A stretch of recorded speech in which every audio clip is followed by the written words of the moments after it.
Hello everyone, today we are going to start the second chapter of economics, that is sectors of the Indian economy. Already before this we have already discussed about development, okay, in a class only, right? Now we have to discuss about the different sectors of our Indian economy.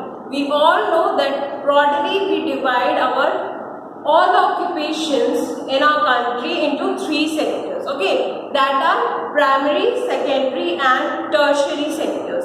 So today we are going to discuss all the three types of sectors in detailed manners, as well as there are the other categories also in which our economy sectors are divided. Okay, so for that let's just play first the video of sectors of Indian economy.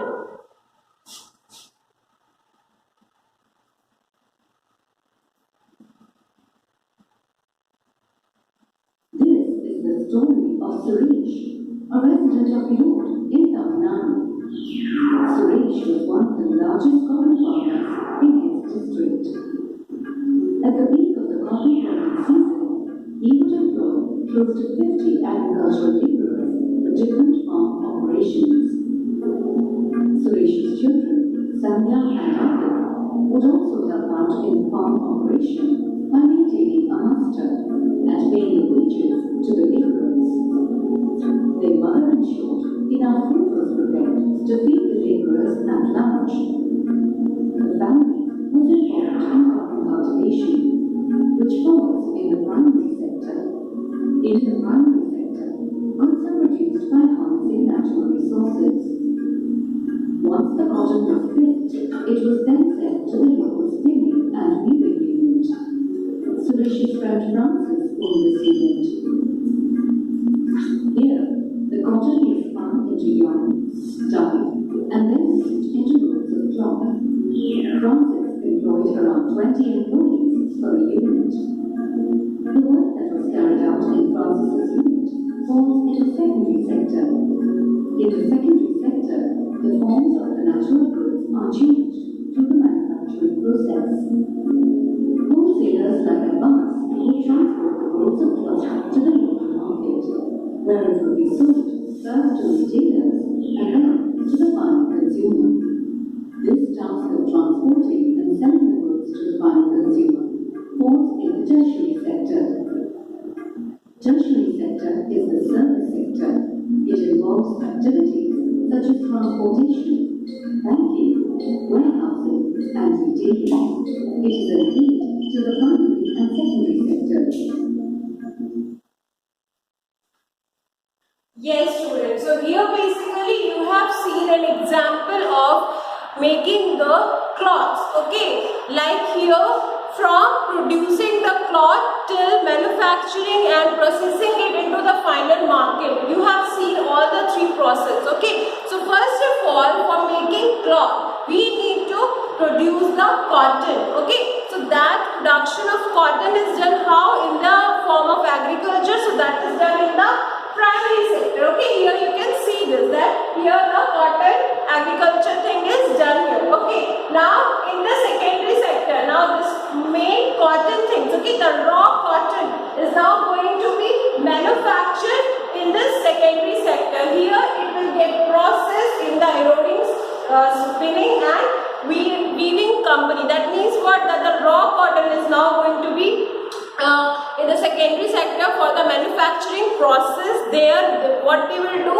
they are going to change the form of raw cotton to the thread form, okay, like with the help of spinning and weaving. Afterwards, once the threads and all are ready, now they will go to the tertiary sector. Here also students, you can see there are the three parts. First of all, they are doing this spinning, then weaving, okay, and then they are making the proper shape and size of the cloth. Once it is ready, then it is going to be the transfer into tertiary sector, okay. In tertiary sector, what will happen? That it is the final sector, okay, like final stage of doing the production of any particular good, okay. Here what will happen? That this cotton has already got changed into the form of cloths. Now the cloths will be getting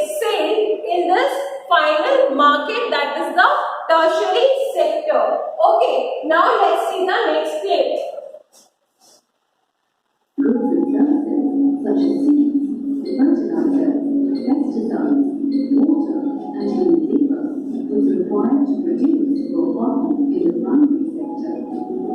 The output at this stage of production is cotton, which is final goods for this sector. In the secondary sector, we use intermediate goods and services such as cotton, yarn, chemical dyes, and labor to produce cloth. Cloth is the final goods for the secondary sector. Thus, each sector produces final goods and services using intermediate goods. The value of the goods increases as it passes through the production process. The same production in the three sectors gives the gross domestic product, or GDP, of a country, which is the value of all final goods and services produced within a country during a particular year. Yes, students. So here you have learned few concepts. First of all, it is said about the all three sectors that how the raw cotton has turned into a particular form of cloth. Okay, so that is also a process. So in that two terms have came, that is the final goods and the intermediate goods. Okay, so you need to understand the concept. Okay, if we are talking about a specific sector, like only we are talking about primary sector. Okay, we are not going further for the secondary and tertiary sector. If we are just talking about the primary sector, then what will happen? That the raw cotton is only the final goods. Okay, for the primary sector. But if we are talking about the secondary sector, then what will happen? For our primary sector, we have sown the seeds, and afterwards this raw cotton has got produced. This much stage is like over for the first stage, that is the primary sector.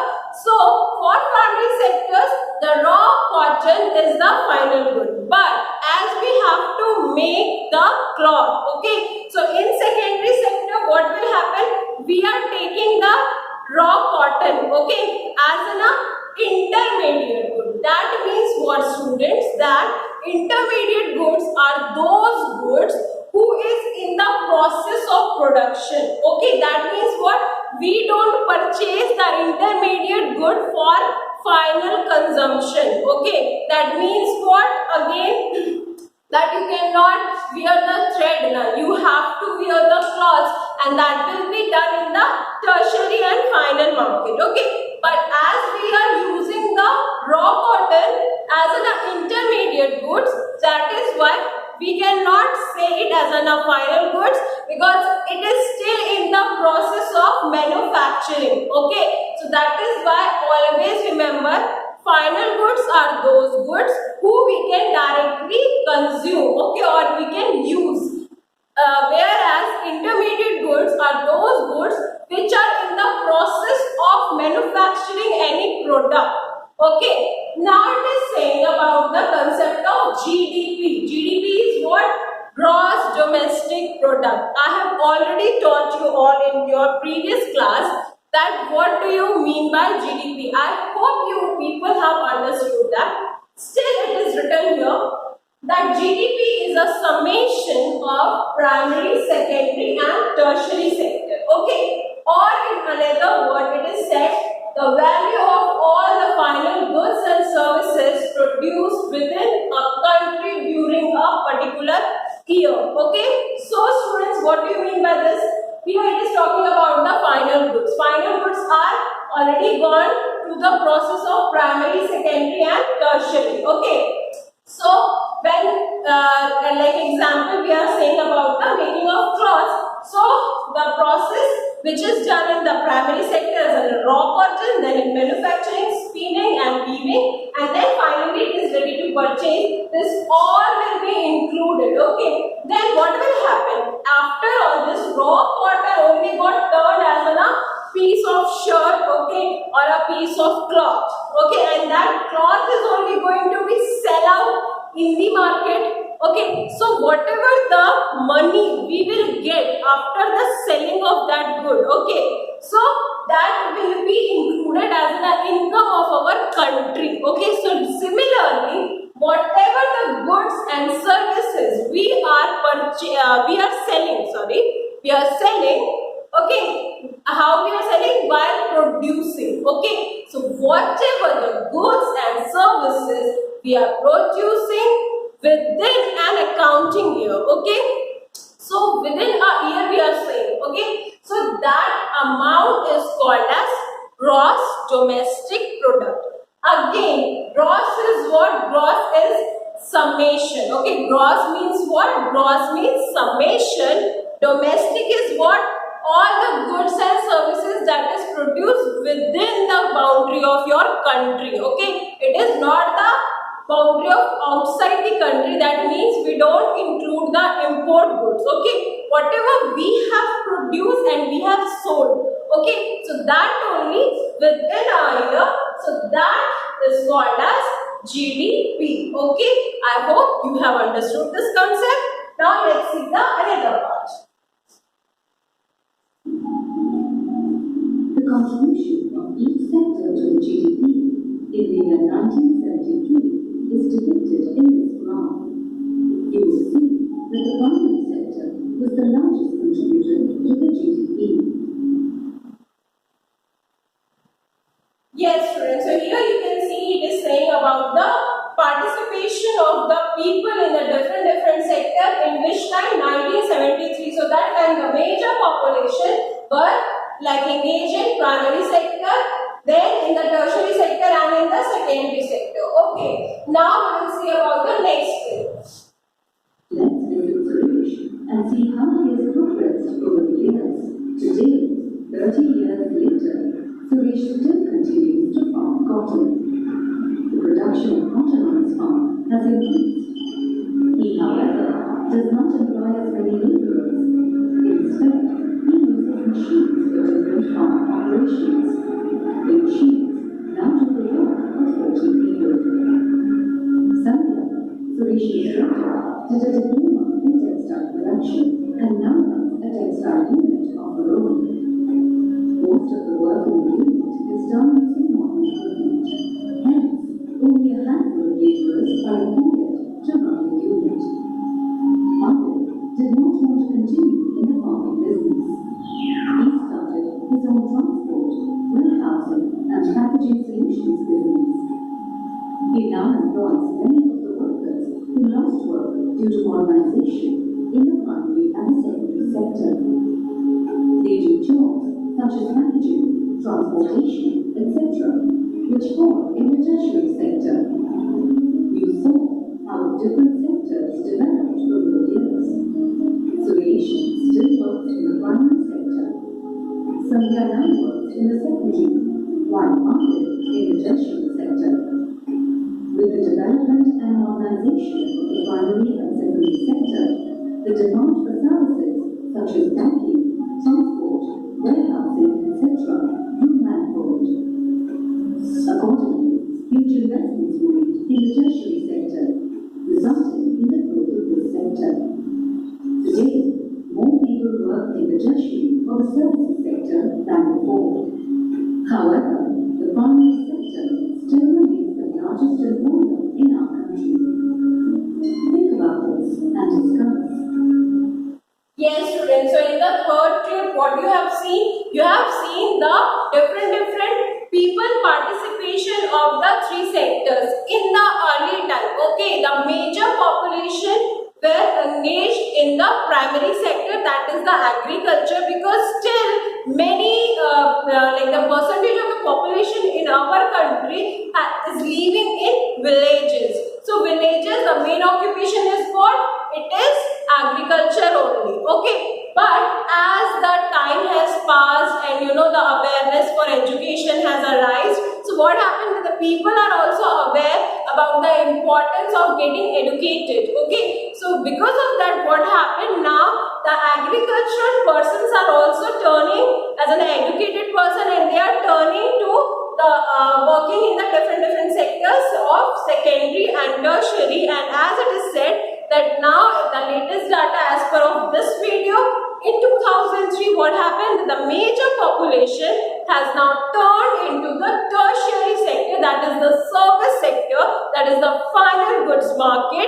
Okay, whereas in compared to the primary sector. Okay, so this is how it got transformed, students? How the percentage from primary sectors to the tertiary sector got increased? It is just because of the awareness of getting educated. Okay, when you will get education, then what will happen? Your skill, your knowledge will get enhanced, and then you will get a good amount of money, okay, in the different occupation sector.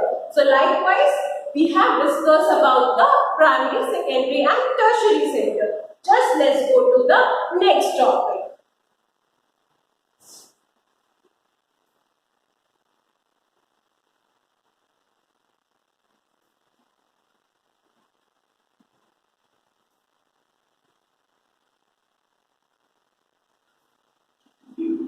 Janaki is an agricultural laborer. She is the only earning her father. Before I will start this video, I am just going to tell you about what you are going to see here. It is about the program NREGA. NREGA is what? National Rural Employment Guarantee Act. Okay, which is now got turned as MNREGA. MNREGA is what? Mahatma Gandhi National Rural Employment Guarantee Act. Okay, what is this program is all about? Okay, that only we are going to learn in this video. So basically, it is a government plan. Okay, for providing the employment to the rural villages people. Okay, that means what? That those who are unemployed. Okay, we are according to this program, the persons will get at least 100 days employment, and if they are not getting the employment, they will get some remuneration, okay, some certain amount of money. That is, in Hindi it is called as Berozgari Bhatta. Okay, so it is what that the government has planned to provide the minimum 100 days working to the rural people. So this program is all about generating the employment in rural side or rural area. So let's just watch this. In her family. During cropping seasons, Janaki has a lot of work and gets paid enough to support her family. But when the cropping season is over, she has to do odd jobs at a very low wage. There are times when there is no work, and Janaki has to borrow money from the money lender at a high interest rate. But things changed when that district was chosen for the implementation of NREGA. Popularly known as NREGA, it is the acronym for the Mahatma Gandhi National Rural Employment Guarantee Act. This act was passed in the year 2005 to provide employment to unskilled workers like Janaki in the rural areas. The scheme provides a legal guarantee for 100 days of employment in a year to adult members of any rural household ready to do unskilled manual work at a minimum wage of 120 rupees per day. When the scheme was introduced, Janaki had to apply for a job card with the clerk of Jammu. The job card was given to her free of cost within 15 days, as the scheme specifies. Once her job card was made, she had to submit an application mentioning the days that she was willing to work. If employment was not given within 15 days of submitting the application, then the scheme guarantees an unemployment allowance as per the Act. Janaki was lucky. She got work within 15 days of submitting the application. Janaki is now employed as a laborer to work on the canal construction project in her village. While she was at work, she had to sign a work roster, which was used for maintaining attendance of the workers. Janaki and the other laborers who had applied for work got work within 5 kilometers radius of the village. Anyone who traveled outside got a 10% allowance towards the cost of travel and living expenses. NREGA being a rural development scheme, the main focus is towards better irrigation facilities, protection from floods through tree plantation, and building and repairing of village roads.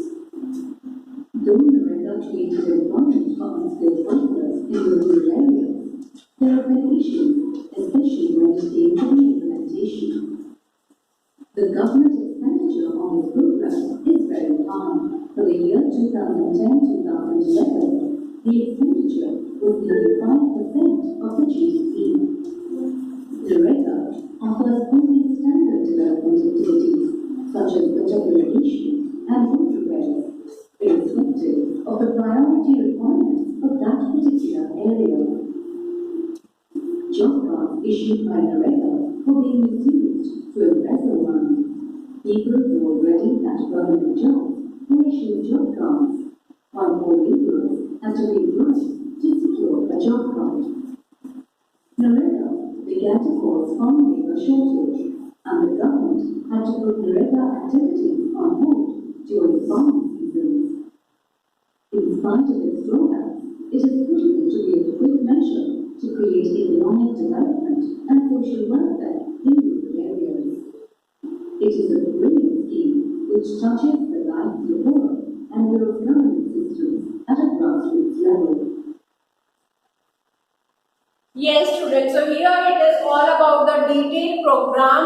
Okay, about the all details you have just seen here about Manrega. So you just better do one thing, that you make a point-wise note. Okay, in your homework part, that what are the features. Okay, then what are the positive aspects, what are the negative aspects. Okay, and what are the criticism. Criticism I have already told you. Criticism means the negative aspects. Okay, then what are the loopholes of a certain thing.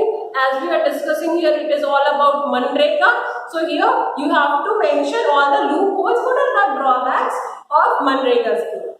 So first of all, here we have discussed about the features of Manrega. So it is saying that first of all, a person, if they are getting employed under the Manrega scheme, they will get a minimum 120 rupees per day earning. Okay.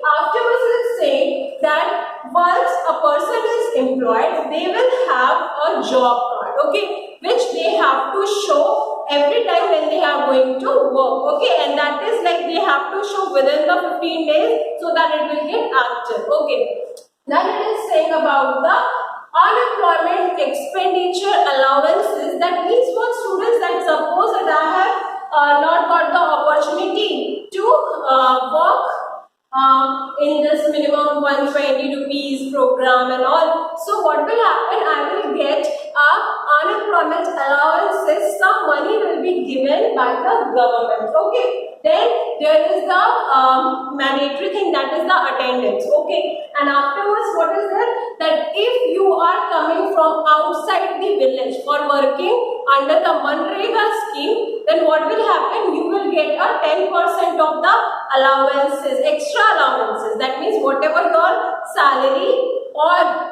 precisely it has to be said wages. Okay, because wages is all about the daily basis earning. So whatever is your wages, they will give you 10% extra allowances because you are coming from outside that village. Okay, now it is saying about the plus points. That is, what are the positive aspects of the Manrega scheme. Okay, so it is basically giving the better irrigation facilities in the agriculture field. Okay, as well as it is giving the flood protection to the agriculture in the different areas where they are like highly affected from the floods. Okay, apart from that, it is saying that government is investing a lot. Okay, they are spending lot of money for the success of this program and to reach the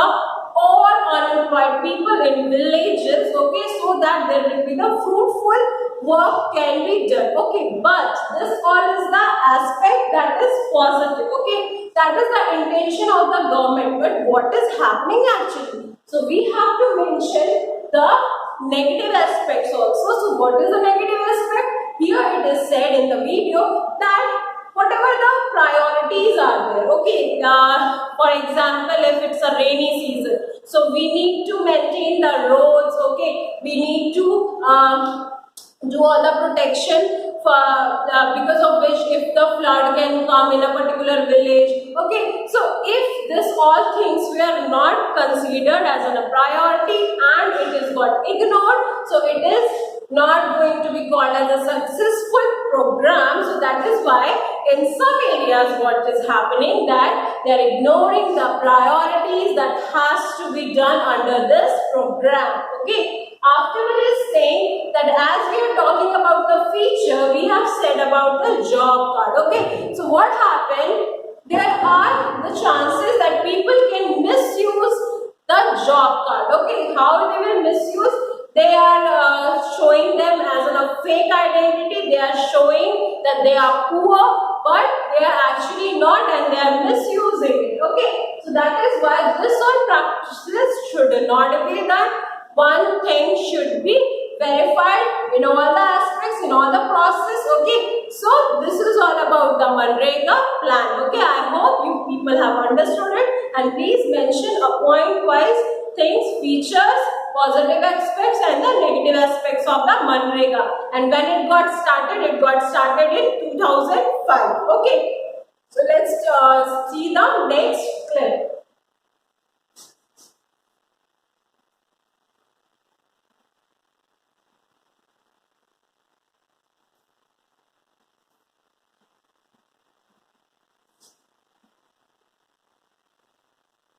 Krishna is a construction worker. He stays with his wife and 2 kids in a hut on the outskirts of the city. Many daily wage laborers like Krishna have set up their huts in the area. On a typical day, Krishna and his friend Anu ride together to the construction site. Anu has set up a tea stall near the site. Krishna's day starts at 8 in the morning and ends at 8 in the night. That is close to 12 hours of work every day. Krishna is paid a wage of 100 and often give her clothes and food. However, the terms and conditions of her employment are not fixed. Often ill-treated since they are from backward communities. Are you wondering why people like Krishna and Dari face problems such as low income, lack of benefits, job insecurity, long working hours, and unsafe work environment? Students, here we have to discuss about the organized sector and the unorganized sector. These things we will discuss in detail in the next class, but just I am giving you the idea about what do you understand about the organized sectors and the unorganized sector. So here you for now just keep this in your mind that the organized sectors are the sectors who are registered with the government. Okay, it can be private, it can be public, but these sectors are registered with the government, whereas the unorganized sectors are not registered with the government. So that is why whatever the job facilities and job securities organized sector will provide to the person, that is not the same in the unorganized sectors. We will talk about this in the detail, but in the next class. Till then, you read your book, okay, in a thorough manner and just point out all the important things. Just make a point-wise note, students, okay? And I hope that we will meet soon, okay? Till that, thank you, class.